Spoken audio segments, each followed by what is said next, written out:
महाराष्ट्र राज्याचे सन्माननीय मंत्री आणि भाजपाचे ज्येष्ठ नेते ॲडव्होकेट श्री आशिष शेलार यांनी आज माझ्या मतदारसंघाचा संदर्भ देत 8342 दुबार मुस्लिम मतांची आरोपात्मक आकडेवारी पत्रपरिषदेमध्ये मांडलेली आहे आणि त्यांनी माझं नाव घेतलं। हा प्रकार म्हणजे जनतेचं लक्ष खऱ्या मुद्द्यांपासून वळवण्याचा एक स्वस्त असा राजकीय प्रयोग आहे। मी आपल्याला या प्रसंगी स्पष्टपणे नमूद करू इच्छितो की उत्तर नागपुरात मतदार यादी तयार करण्याचे काम संपूर्णपणे निवडणूक आयोगाच्या अखत्यारीत येते। त्या प्रक्रियेत ना कोणत्याही आमदाराचा ना कोणत्याही राजकीय पक्षाचा हस्तक्षेप असतो। जर दुबार मते असल्याचा दावा खरा असेल तर शेलार साहेबांनी संबंधित पुरावे निवडणूक आयोगाला द्यावेत, पत्र परिषदेत नाही, चौकशीला द्यावेत। हे निवडणुकीचे नव्हे तर मला असं वाटतं की हे मनोवृत्तीचे प्रश्न आहेत। जेव्हा जेव्हा दलित, मुस्लिम, ओबीसी, गरीब नागरिक एकत्र येतात आणि सत्ताधाऱ्यांच्या अन्यायाविरुद्ध आवाज उठवतात। आज आपल्याला सर्वत्र एकीकडे शेतकरी आंदोलन दिसतं की दुसरीकडे एखाद्या मुलीवर झालेला बलात्कार किंवा तिची हत्या या प्रसंगी राज्यामध्ये आवाज उठवलेला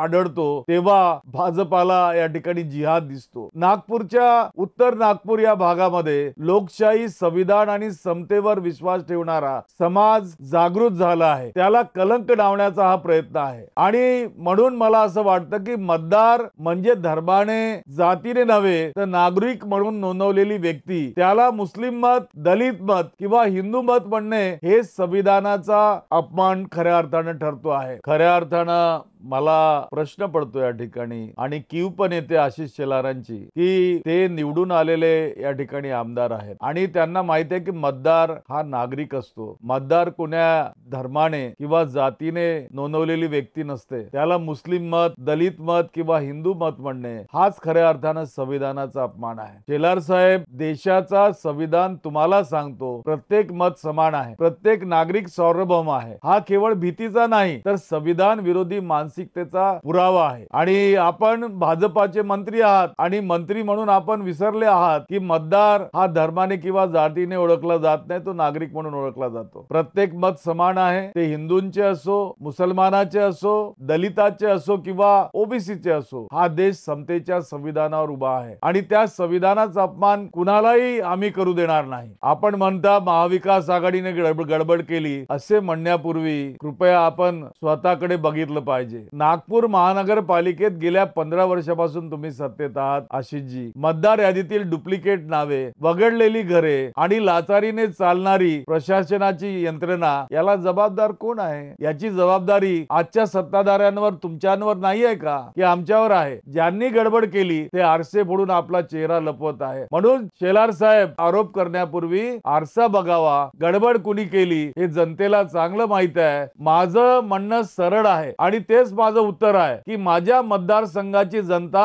ही भीक मागत नाही, न्याय मागते आहे। ही मते विकत नाही तर संविधानाच्या विश्वासावर चालतात आणि त्यावर मतं टाकतात। उत्तर नागपूरची जनता समता, न्याय आणि स्वाभिमानासाठी उभी आहे।